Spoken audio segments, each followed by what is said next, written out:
What's going down, YouTube? I know it's been a while since I've been back. Haven't done any updates on the truck or really anything at all. Been super busy, but I'm gonna try getting back into it and staying focused on the YouTube thing for a little while. This here is it's a car I got from my buddy Bobby. Ended up his started his life as an '86 Toyota 4Runner, and now getting ready to lop everything out of here, keep the cage.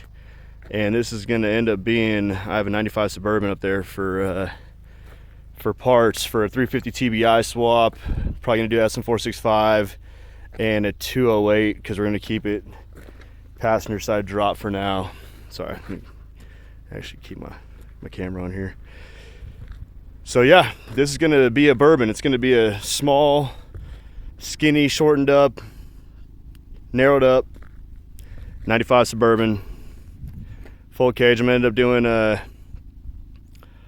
was thinking about doing like half cab, kind of like K5 setup, and then keeping the mounting section for the 4Runner back, and acquiring another one of those, and possibly, you know, shortening it and doing a little bit of work on it fiberglass wise to make everything work as needed. Because I'm gonna have the kids in here, I want to be snow wheeling. So I want to keep it warm. I want to keep us out of the elements if at all possible. Obviously still be able to take the doors off and all that good stuff, you know, which I don't even think they'll even go back on. But I plan on skinning it. I was going to do a 2000 Chevy S10 Blazer, which still thinking about it. It's just with the TBI and all that stuff, it'd be easier just to take everything out of the Suburban that it came out of. Well, actually, the Suburban was TBI. I sold that motor. And then I have a, can't see it, but I have a 95 1500 over there that does have a motor in it. So, and it came with the 4L60E. So I got a 4L65E and a big output, big input 4L65E, big input 242. And I think that's probably gonna end up going. So that's what the 4Runner started as. We'll see what the Chevy ends up as. So haven't done an update on this. Sorry, I know the generator's running in the back. Been running power tools. But got the 04 Dodge 9 1/4 underneath the S10. Still got to gusset things up, get everything right. That's just a mock-up track bar for now. Got to get Heims and all that stuff. But I ended up at like 4.5 degrees on my links. They ended up super nice. I probably did 40. I plan on running 40-inch tires, like I said on I think the first video. So I got 40-inch links on the bottom. Did 75% of that on the top. Did 10-inch separation, a quarter of that number in separation on the top and the bottom. So we have 10 inches at the top separation and 10 inches at the bottom. And yep, we're running ZJ Rubicon Express 4.5-inch lift for the V8, and they look proper. They might be a little spongy, but I'll get to what's going on there, but that's no shock, obviously. So we'll see. They took the weight great, and honestly I was thinking about getting a progressive type coil, but I'm gonna run these and see what's going on. I'm gonna get a good rate shock and then go from there. So that 2000 S10 Blazer I was talking about, using the skins for the 4Runner, this is the chassis. It's an Indianapolis. No, it's from Indiana. The S10 Blazer is from Indiana. So I yanked this chassis. I had it on the K10. I'm sure you guys remember that. I yanked this chassis out from underneath it and got it set up on here. The rot was just so bad.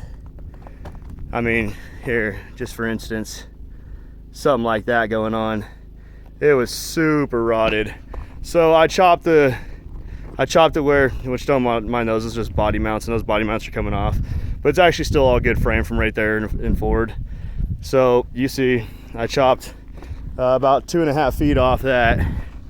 And I was gonna go linked up and truggy, but I plan on just grafting. I'm just gonna graft this last little bit of this chassis from the original S10 extended cab chassis, obviously. And I'm just gonna graft that onto this and get moving forward with it. So it's sitting on its own weight. We got the motor in there, got the transmission in. I mean, it looks proper. The links are gonna do amazing. I cycled that. I built it at full bump. I should have got videos and everything. It's been super hard. It's been nasty weather. We're finally getting some nice weather. And you know, for not having close quarters. And I'll tell you what, I would probably never ever try doing a solid axle swap with links on the dirt again. I've done many of them with the leaf sprung setup, and not so hard. I'll tell you what, this one here to find center on everything was just a pain in the ass to keep everything nice and level, to keep all my angles, you know, perfect. And mind you, I did it, my angle finder is old school, son. Check this out.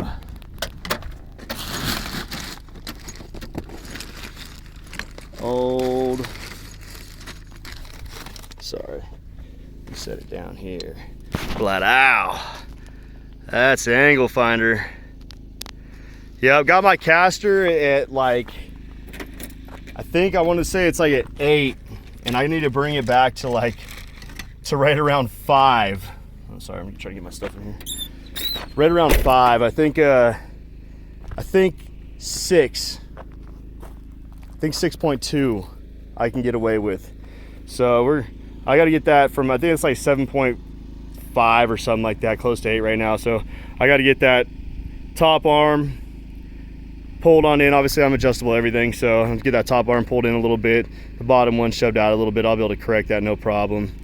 It's not very much. Might end up pulling my coil, and these are, don't mind the welds yet, okay? I'm getting my DC machine back, and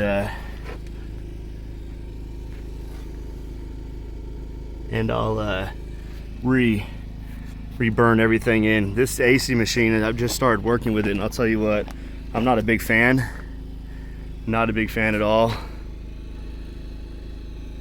It ain't horrible, but I'll tell you what, it eats the rods up real quick, and it's just can be a pain in the neck to keep a good consistent bead going.